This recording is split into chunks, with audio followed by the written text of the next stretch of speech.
हर्षा जी, बिल्कुल आपको मैं बिल्कुल बता दूं, लाजमी है सर। ये ये जंग जिस लड़ाई तरीके से एस्केलेट हो रही है, इसका नुकसान भी कहीं ना कहीं पूरे विश्व भर में देखना पड़ेगा इकोनॉमिकली। आप दोनों के पास मैं वापस आऊंगी। जंग के दौरान अमेरिका में मौजूद हैं नेतन्याहू, डोनाल्ड ट्रंप से मुलाकात की है। वॉशिंगटन में ट्रंप से इजराइल के पीएम ने मुलाकात की। ट्रंप सरकार के साथ नेतन्याहू की अहम बैठक जारी है। बैठक में आईडीएफ चीफ और कई नेता मौजूद हैं और साथ ही ट्रंप प्रशासन के अधिकारियों के साथ ये पूरी मीटिंग देखने को मिली। ट्रंप सरकार के साथ नेतन्याहू की ये इंपॉर्टेंट बैठक, जिस तरीके से ये जंग के हालात बढ़ते चले जा रहे हैं, उसी बीच बैठक के कई मायने निकलकर भी सामने आते हैं। अरविंद जी, मैं आपके पास आऊंगी। डोनाल्ड ट्रंप और नेतन्याहू खैर सपोर्ट तो कर ही रहे थे, कार्गो विमान और ये तमाम तरह के सैन्य इक्विपमेंट्स तो प्रोवाइड करा ही रहे थे, लेकिन अभी मुलाकात, इसके क्या मायने निकाले जाएं? हर्षा जी, इस मुलाकात में वो लोग दरअसल देख रहे हैं कि अंतर्राष्ट्रीय प्रतिक्रिया क्या होगी। अगर अमेरिका इस युद्ध में कूदता है तो उसके कॉन्सिक्वेंसेस क्या होंगे, ये तमाम चीजें हैं। और अमेरिका को उसमें साथ देना चाहिए या नहीं देना चाहिए, ये तमाम जो चीजें हैं, मुझे लगता है कि यह सारी बातचीत होगी। एक दूसरे जरूरी बात ये कि अब ये सिविलियंस को मारने का, ये जो इजराइल बार बार चिल्ला रहा है कि हमारे यहाँ सिविलियंस मारे जा रहे हैं, सिविलियंस मारे जा रहे हैं। जब 45 से 50 हजार लोग वहां गाजा पट्टी में मारे गए, क्या वो सिविलियंस नहीं थे? वो क्या सारे के सारे टेररिस्ट थे? और जब अब उसके घर पे जब बॉम्बार्डमेंट हो रहा है और जब वहां पे जो जन विद्रोह है वो वहां फैल रहा है और वहां की जो जनता, क्योंकि वो ज्यादा जागरूक है, तो वहां पे अब उसको वो पूरे यूएन कन्वेंशन और वो सब कुछ याद आ रहे हैं। एक वो ये भी है कि अभी जो सबसे ज्यादा जो जरूरत है इजराइल को, वो है बंकर ब्लस्टर बॉम्ब के, जो इजराइल के पास नहीं है, वो अमेरिका के पास है। और अमेरिका से लेने के लिए है, क्योंकि वो लेने के लिए एक, अगर वो अमेरिका इस युद्ध में शामिल होता है और वो बम्बार्डमेंट करता है, क्योंकि फोर्दो वगैरह में जहाँ पहाड़ी इलाका है ईरान का, वहां पे अंदर जाके जो परमाणु ठिकाने हैं उनको नेस्तनाबूद करने के लिए उनकी जरूरत पड़ेगी, जो 300-400 फीट नीचे बने हुए हैं। और उसके लिए उसको यूएन की भी परमिशन लेनी होगी और उसको जो यूरोपियन कंट्रीज हैं उनको भी परमिशन लेनी होगी, क्योंकि अगर उसकी मिसाइलें हैं वो उनके हवाई क्षेत्र से पार करते हुए आती है, तो वो तमाम परमिशंस हैं। पर यूएन को मानता कौन है? कोई नहीं मान रहा है। मैं अपनी बात समाप्त कर लेना चाहता हूँ इस बात के साथ में कि भारत को क्या करना चाहिए, भारत का क्या है। देखिए, जो इजराइल के साथ उसके जो हित जुड़े हुए हैं वो सैनिक हित है, खासकर सर्विलेंस को लेकर जो रडार हैं या जो तमाम तरीके की टेक्नोलॉजी है। पर क्या इस टेक्नोलॉजी की कीमत क्या ईरान के साथ संबंधों को लेकर है? क्योंकि अमेरिका ने और इन पूरी जितनी भी जो यूरोपीय शक्तियां हैं, जिसमें इजराइल भी शामिल है, हमारी लगातार हालत को कमजोर किया है। पहले हमारे जो एनर्जी संसाधन, जो हम गल्फ पे डिपेंडेंट थे, वो उन्होंने छोटे किए। जयशंकर साहब ने इसका कहा भी, यूरोप में एक जो उनका इंटरव्यू हो रहा था उससे उन्होंने कहा कि आपने हमारे जो एनर्जी सोर्सेज वो स्क्वीज कर दिए हैं और फिर आप कह रहे हैं कि रशिया से भी ऑयल ना लें। तो ऑयल जो एक तो उन्होंने कर दिया है, उसके बाद में भारत की जो आर्थिक प्रगति हुई है वो लगातार कम हुई है। दूसरी तरफ आप देखिए कि खाड़ी देशों में भारत के एक बहुत बड़ी आबादी में जो लोग थे, कामगार थे, वहां काम कर रहे थे। एक तरफ तो अमेरिका खुद अपने देशों से भारतीयों को वहां से कह रहा है कि अपने देश वापस जाओ, हमारे यहाँ पे आपको अनावश्यक रुकने की जरूरत नहीं है। और दूसरी तरफ जहाँ खाड़ी देशों में भारत उनके डेवलपमेंट में मदद कर रहा है, वो भी अमेरिका करने नहीं देना चाहता है और हमारी वह भी रोक रहा है। मुझे लगता है कि ये सही वक्त है कि एससीओ को रिवाइव किया जाए। रक्षा मंत्री राजनाथ सिंह जी वहां जा रहे हैं और उससे पहले जयशंकर साहब ब्राजील में मिल चुके हैं, जो चीनी उनके जो विदेश मंत्री थे उनसे मिल चुके हैं। तो इस प्रकार से अगर हम देखा जाए तो जो अमेरिका और इजराइल पे जो हमारी डिपेंडेबिलिटी है उसको कम किया जाए। हमें व्यापारिक फायदा है अमेरिका से, जिसको कम करके हमें अपने व्यापार को जो एससीओ कंट्रीज हैं और ईरान के जरिए हमें मध्य एशिया तक पहुंचना चाहिए। मुझे लगता है कि इन वेस्टर्न फोर्सेस का पिछलग्गू बनने का कोई फायदा नहीं है और हम एक स्वतंत्र नीति पर अगर चलें तभी मुझे लगता है कि ज्यादा बेहतर होगा। हर्षा जी। बिल्कुल, प्रफुल्ल बख्शी जी, अब अमेरिका तो फुल ऑन सपोर्ट कर रहा है इजराइल का, ये तो सभी के सामने जग जाहिर हो गया। लेकिन जिस तरीके से ईरान ने स्ट्रैटेजी अपनाते हुए मुस्लिम कंट्रीज से हेल्प मांगी है, क्या लगता है मुस्लिम कंट्रीज सपोर्ट में आएंगी?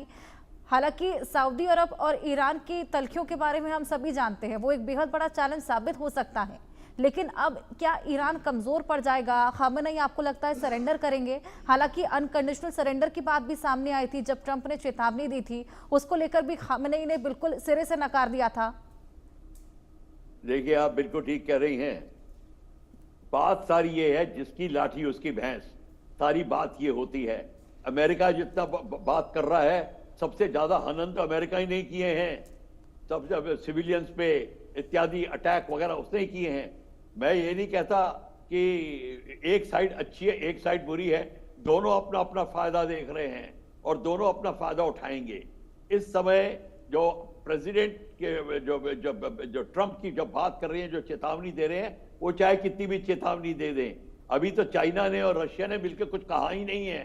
अभी तो वो इस गेम में कुछ बोले नहीं है, क्योंकि उनका अपना फायदा इतना दिखाई नहीं दे रहा, पर अल्टीमेटली उनको दिखाई देगा। और इस्लामिक कंट्रीज की बात है, देखिए यहां पे भी शिया सुन्नी की बात आती है। ईरान बेसिकली प्रेडोमिनेंटली शिया है, उसको बहुत कम कंट्री शिया सपोर्ट कर रही हैं। यहां तक कि सऊदी अरेबिया और जॉर्डन वगैरह ने तो उसका साथ देना छोड़ दिया है। लास्ट टाइम जब उसके सपोर्टर हुतीज जो सिविलियंस पे बॉम्ब करने के लिए अटैक कर रहे थे, तो उसको इंटरसेप्ट करने के लिए जॉर्डन ने मदद करी थी, सऊदी अरेबिया ने मदद करी थी। तो ये बात सारी है अपने फायदे की होती है। उसके बाद कुछ देर के बाद में सारी वैल्यू सिस्टम उड़ जाती हैं जब फायदा दिखाई देता है। तो ये आपको मैं बता दूं, इसमें कोई दूध का धुला नहीं है, सारे के सारे इसी में अपने गेम खेल रहे हैं। हाँ, मैं ये बात का जो घड़ी घड़ी कह रहा हूं, क्योंकि मैं ह्यूमैनिटेरियन लॉज को पढ़ाता हूं और मुझे पता है वो लागू किए जा सकते हैं अगर कंट्रीज चाहें, पर कंट्रीज नहीं चाहें तो नहीं करेंगे। सबसे पहले तो सब चाहते हैं न्यूक्लियर वेपन्स बैन ही ना हो। आप खुद ही देख लीजिए, सबसे बड़ी तो हम ही अपने दुश्मन हैं। तो जब न्यूक्लियर वेपन ही नहीं बैन होंगे, उसके ऊपर रोने का सबको बड़ा मजा आता है कि कोई ये रूल बना दो, कोई वो रूल बना दो, बनाते ही चले जाओ, अपना फायदा देखते रहो। ये सारा का सारा गेम अपना फायदा है। रशिया अमेरिका अपना फायदा देख रहा है, इस समय रशिया उसका फायदा होने नहीं देगा। और मैंने पहले ही बता दिया था, चाइना घात लगाए बैठा है अपना पूरा फायदा निकालने के लिए। इसीलिए मैंने वो बात लाया था कि मैं बांग्लादेश और पाकिस्तान की, इसलिए ये मौका देख रहा है चाइना कि सबका ध्यान इधर हो जाए और हम वहां पे बात करें। तो हमको भारत के हित में जो बात मैं करना चाहता हूं वो ये है कि भारत के दोनों दोस्त हैं और भारत ये कोई साइड नहीं ले सकता, क्योंकि इसकी भी साइड और कोई दूध का धुला नहीं है इसके अंदर। मेरे को इतना पता है। हाँ, मैंने ये जरूर देखा है कि किसी भी इस्लामिक कंट्रीज की हिस्ट्री ले लीजिए, वो सिविलियंस पे अटैक बहुत करते हैं। आप कहीं भी देखिए, रुवांडा, सोमालिया, जिधर भी देखिए आप, ये बाकी कंट्रीज में बहुत कम देखा जाता है। वहां पे भी है, पर वो उंगली में गिना जा सकता है।